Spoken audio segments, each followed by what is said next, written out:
नमस्कार, आप देख रहे हैं भारत टाइम्स न्यूज और मैं हूं आपके साथ छवि।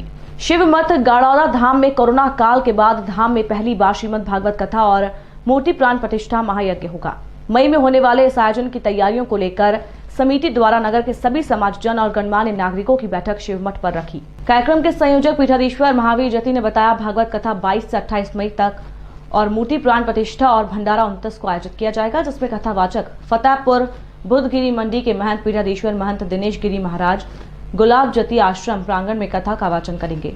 साथ ही श्री 1008 श्री गुलाब जति जी महाराज की मूर्ति प्राण प्रतिष्ठा महायज्ञ नगर के आचार्यों द्वारा संपन्न कराया जाएगा। 7 दिवसीय अलग अलग कार्यक्रम और रात्रि में भजन संध्या होगी। बैठक में निर्णय लिया गया कि कथा की शुरुआत कलश यात्रा के साथ की जाएगी। समाज प्रमुखों ने कार्यक्रम की भव्यता के लिए अपने सुझाव भी दिए और सफलता के लिए एकजुटता के साथ काम करने की बात कही। इस अवसर पर फतेहपुर बुद्धगिरी मंडी के महंत दिनेश गिरी महाराज, गाड़ौदा धाम से पीठाधीश्वर महावीर जति जी महाराज, नाथ जी आश्रम मीरन योगी मुक्तिनाथ जी महाराज, गनेड़ी आश्रम से राम परमन्नाचार्य महाराज, अनेक साधु संत ग्रामीण जन उपस्थित थे। इनसे कथा कर रहे हैं, यह भी एक सौभाग्य की बात है आपने गाड़ौदा के लिए।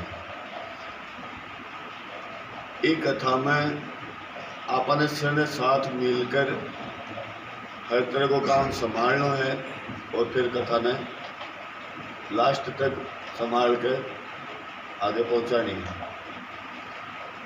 गांव के जितना लोग भी ऐसे बाहर एकत्रित हो रहा है, वहाँ से मैं 2-4 का नाम लेऊंगा। वह खड़ा होकर आपकी जो भी विचारधारा है इस प्रोग्राम के लिए वह कहेगा। जी हाँ, बार महाराज बताया कि जो आदमी जो कर्तव्य उठा सकता है, जो काम कर सकता है, वो अभी बोले कि मैं ये काम करूँगा। तो मैं ये बोल रहा हूँ कि जितने भी संतों के कार्ड पहुँचने हैं, मैं स्वयं गाड़ी लेके जाऊँगा। महावीर जति जी अगर साथ जाएंगे तो ये जाएंगे, नहीं तो इन। जय गो माता, जय गोपाल। शिवमठ गाड़ौदा में पूजे सदगुरु भगवान गुलाब जी महाराज की तृतीय पुण्यतिथि आगामी 29 मई को आने वाली है और उस उपलक्ष्य में आज शिवमठ गाड़ौदा में पूजे महावीर जी महाराज और मुक्तिनाथ जी और विष्णु परमन्नाचार्य जी महाराज के सानिध्य में और एक बैठक सभी कार्यकर्ताओं के प्रमुख भक्तों के सानिध्य में हुई है। और उसमें ये तय किया गया है कि जो सदगुरु भगवान की पुण्यतिथि आ रही है उस पर उनके समाधि का निर्माण, भव्य समाधि का निर्माण हुआ है।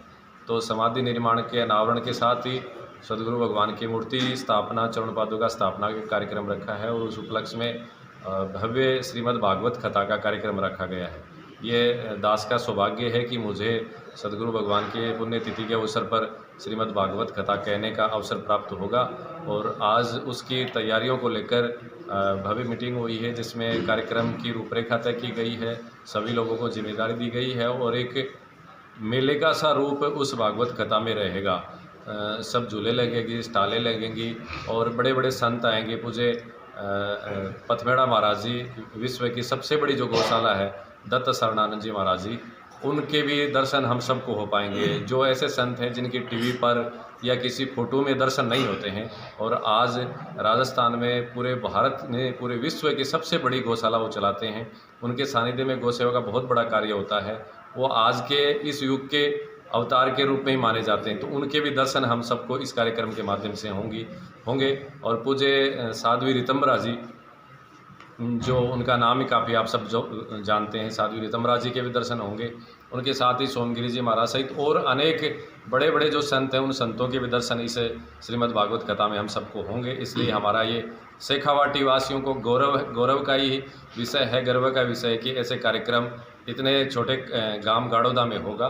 तो हम सब आपको आमंत्रित करते हैं कि आगामी 22 से और 29 मई को ये श्रीमद् भागवत कथा का कार्यक्रम पूज्य गुलाब जी महाराज की पुण्यतिथि पर अवसर पर होगा। आप सब आमंत्रित। जय गोपाल, ओम नमो नारायण। आज शिवमठ आश्रम गाड़ौदा में परम पूज्य दिनेश गिरी जी महाराज, गनेड़ी से राम परमन्नाचार्य जी महाराज, मुक्तिनाथ जी महाराज के सानिध्य में बैठक आयोजन आगामी भागवत कथा के लिए किया गया है, जो 22 मई से 28 मई को होनी तय है और 29 मई को गुरु महाराज की बरसोली है, तृतीय पुण्यतिथि है। उसके उपलक्ष्य में ये कथा का आयोजन है, जिसकी आज बैठक की गई है और जिसमें सभी को आज से ही कार्यक्रम की तैयारी के लिए सभी को अपने अपने कार्य दिए गए हैं, सौंपे गए हैं और आज से ही इस कार्यक्रम की तैयारियां हैं वो शुरू हो गई। और इस कार्यक्रम में आप सभी आमंत्रित हैं, सभी को आकर इसको सफल बनाना है।